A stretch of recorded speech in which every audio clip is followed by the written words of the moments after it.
Hello. I never thought I'd be the kind of man to be blindsided by betrayal, but there I was, standing in my own house, the one I paid for, witnessing my wife in the arms of my own subordinate. It all started with a feeling, that gnawing suspicion in the pit of my stomach. I had always trusted my wife, but lately, something felt off. She was more distant, guarded, constantly texting and laughing at messages she wouldn't let me see. My gut told me something was wrong, but I pushed it aside. I was busy, managing my team at work, making sure she and I lived comfortably. But you know what they say about instincts? They're rarely wrong. I found out the truth in the worst way possible, walking in on them. I had planned to surprise her, came home early with flowers in hand, only to be greeted by the sight of my wife tangled up with a man who called me boss every morning. The sheer audacity of it, doing this in my home, in my bed, was enough to make my blood boil. I didn't lose my temper. Not immediately, at least. I stood there for a moment, taking in the scene while they scrambled like cockroaches caught in the light. My wife had the nerve to stammer excuses, and my subordinate.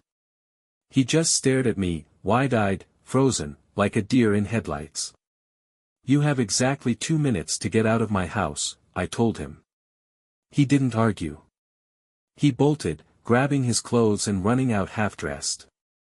My wife, however, stayed. She tried to justify herself, blamed the distance between us, blamed stress, blamed anything but herself. I didn't yell.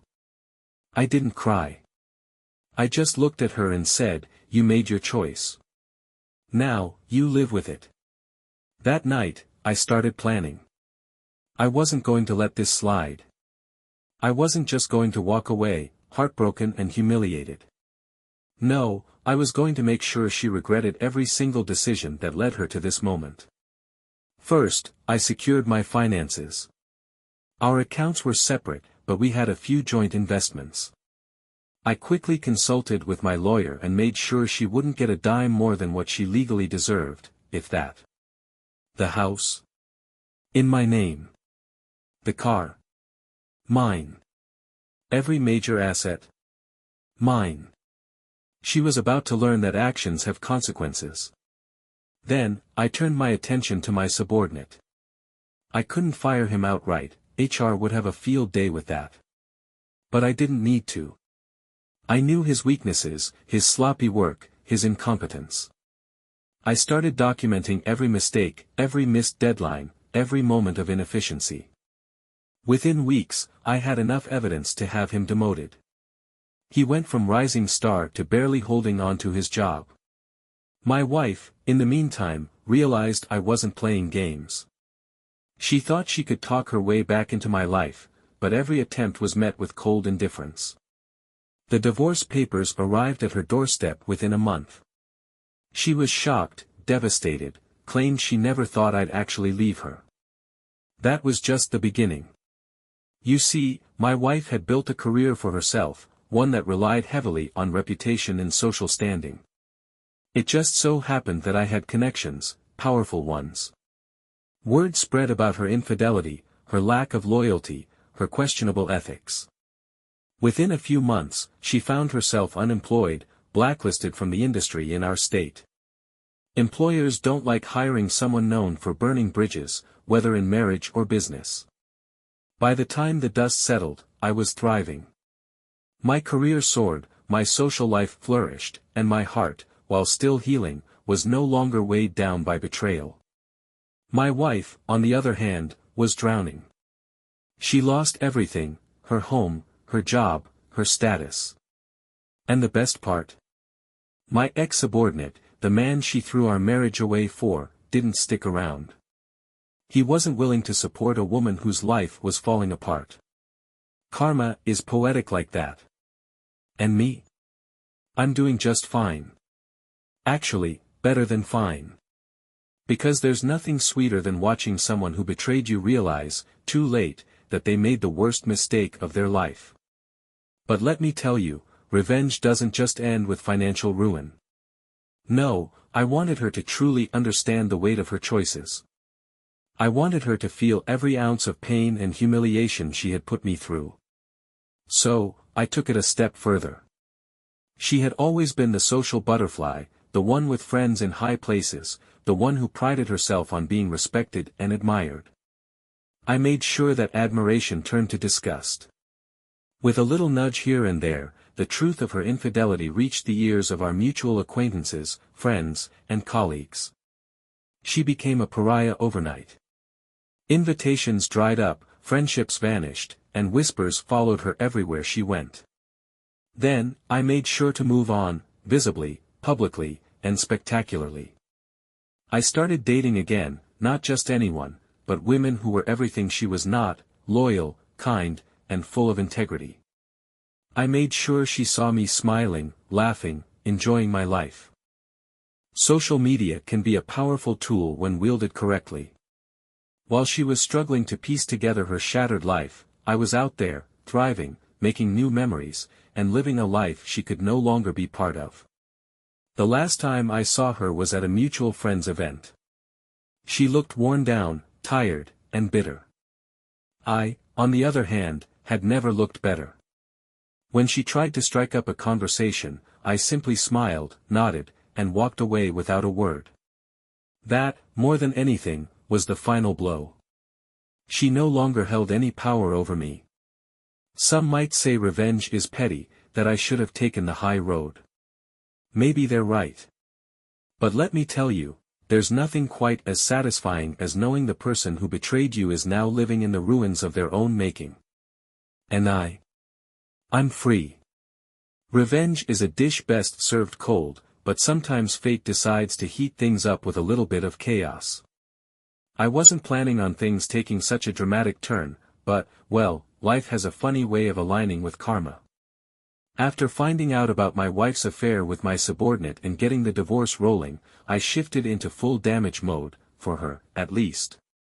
I made sure word of her infidelity spread just enough to make her professional life a nightmare. It wasn't malicious, of course. Just the truth, served honestly, to the right ears. She lost her job, blacklisted statewide, and was practically radioactive in our social circle. But that wasn't enough. She still had him. My ex had moved in with my former subordinate, the guy who used to take orders from me at work, now taking orders from her in the bedroom. The audacity. I wasn't going to let them live happily ever after. I had been tracking their routines for a while. She picked him up from work every evening around 7 p.m. Same route, same stoplight where they always got stuck because traffic was hell at that hour. Predictability is a wonderful thing. Now, I would never do anything illegal. I'm not some lunatic plotting a murder. But accidents? Well, those happen every day. It was raining that night. The roads were slick, visibility was crap, and people were impatient. A perfect storm. I waited near the intersection, watching her white SUV approach. Just as she hit the light, a truck barreled through the intersection, slamming right into the driver's side. The sound was gut-wrenching, metal crunching, glass shattering, tires screeching. The SUV spun out of control and crashed into a nearby pole. I didn't have to get closer to know she was hurt. The paramedics arrived within minutes. She survived, of course, no permanent damage, just a broken leg and a concussion. But her dear boyfriend? He wasn't so lucky. He was in critical condition, hanging on by a thread. The aftermath.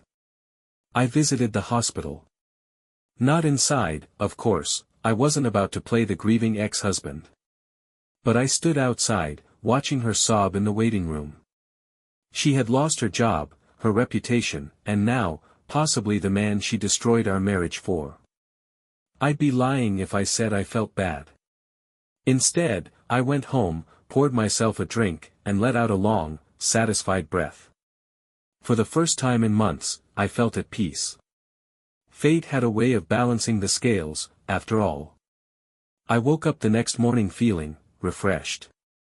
Not the kind of refreshed you get after a good night's sleep, but the kind that comes when you know the universe is finally working in your favor. My ex-wife was in a hospital bed, her affair partner clinging to life, and I was sipping my morning coffee in the house she no longer had access to. Life was finally starting to feel fair. But I wasn't done yet. I wasn't planning on going inside. Watching from a distance had been satisfying enough. But then I got a text from her sister. "You should come. She wants to talk." Now, I could have ignored it. Could have just left her to wallow in her misery. But curiosity got the best of me. When I walked into her hospital room, she looked rough. Bandaged up, her leg in a cast, dark circles under her eyes. The once proud woman who smugly told me she'd be happy without me now looked like she had been hit by, well, a truck. Good.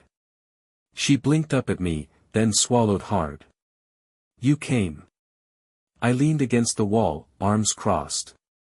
"I was in the neighborhood." She shifted uncomfortably. I wanted to say I'm sorry. I laughed. Actually laughed. After everything, she finally found the nerve to apologize. For what, exactly? I asked. She bit her lip. For everything. For hurting you. She choked up, looking away. For thinking I'd be better off without you.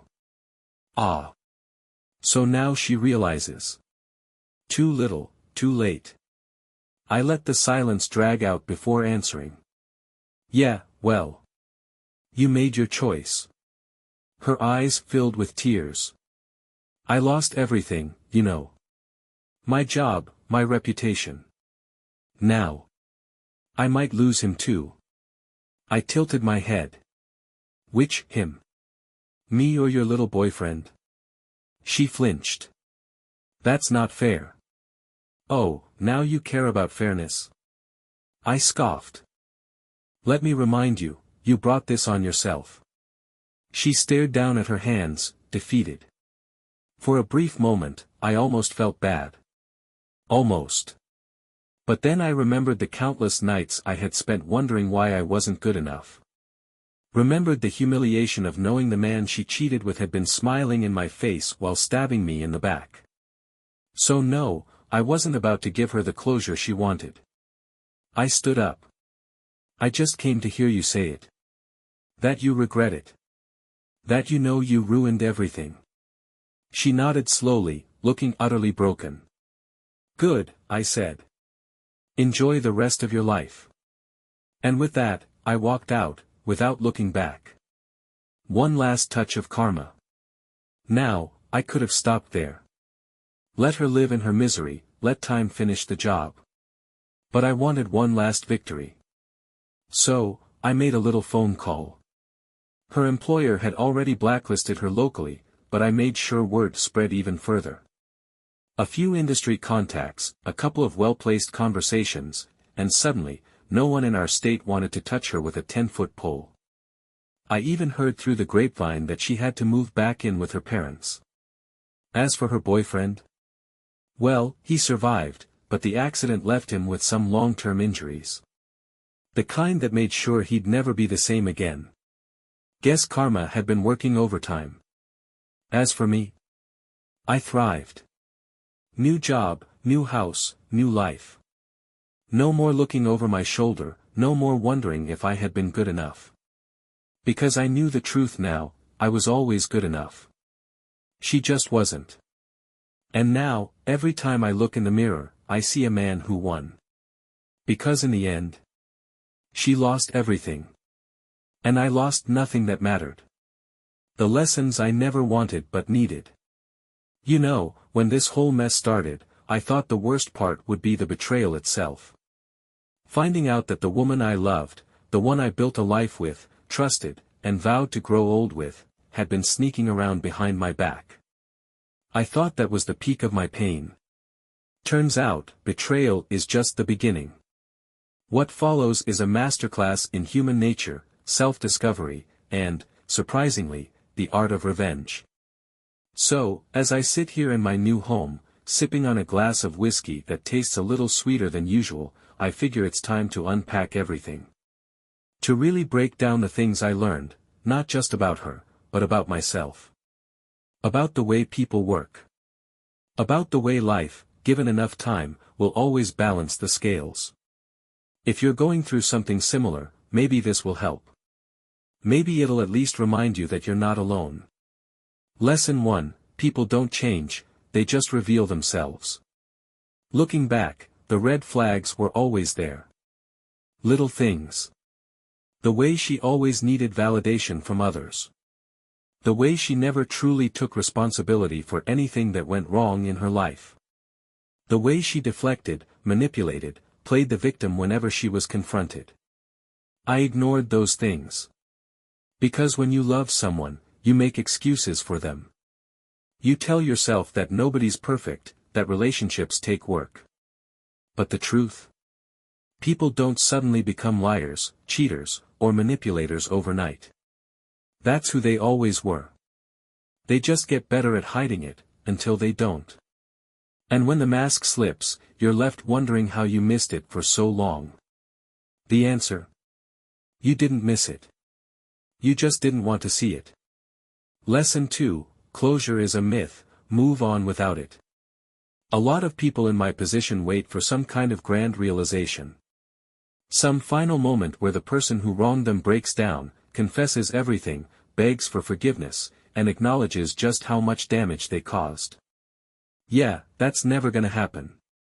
People like my ex. They don't do accountability. They rewrite history. They make excuses. They find ways to shift the blame, to make you feel like the bad guy for reacting to their betrayal. And that's exactly what she tried to do. When I visited her in the hospital, she didn't say, "I betrayed you, and I deserve this." No. She wanted sympathy. She wanted me to feel bad for her. She wanted me to believe that losing her job, her reputation, and her lover was punishment enough, that maybe I'd take some of the weight off her shoulders. She didn't want closure, she wanted absolution. So I gave her nothing. No comforting words, no validation, no, "It's okay, I understand." Just the cold, hard truth, you made your bed. Now lie in it. If you're waiting for an apology that actually means something, stop. Move on without it. That's the real power move. Lesson 3, revenge is a dish best served. Smart. Look, I won't pretend I'm some kind of saint. I wasn't interested in just walking away. I wanted justice. I wanted balance. And I got it. Not through violence, not through some dramatic confrontation, but by making sure the truth landed in all the right places. And here's the thing, karma isn't some mystical force. Karma is the sum of consequences from a person's actions. She cheated on me with someone from my workplace. Guess what, workplace affairs have consequences. And in this case, it meant losing her job, getting blacklisted, and watching her career crumble like a sandcastle in high tide. She thought she could build a new life with her affair partner. Life had other plans. The accident, not my doing, mind you, took care of that. He was barely hanging on, and suddenly, the dream life they thought they'd have was just another fantasy turning to dust. Did I enjoy watching her world fall apart? I'd be lying if I said no. But more than enjoyment, it was satisfaction. Not because I ruined her life. Because I didn't have to. She did that all on her own. Lesson 4, strength isn't about holding on, it's about letting go. I spent so much time clinging to the idea of my marriage. To the idea of being a husband, of having a family, of keeping the life I thought I was building. I thought that holding on made me strong. But real strength?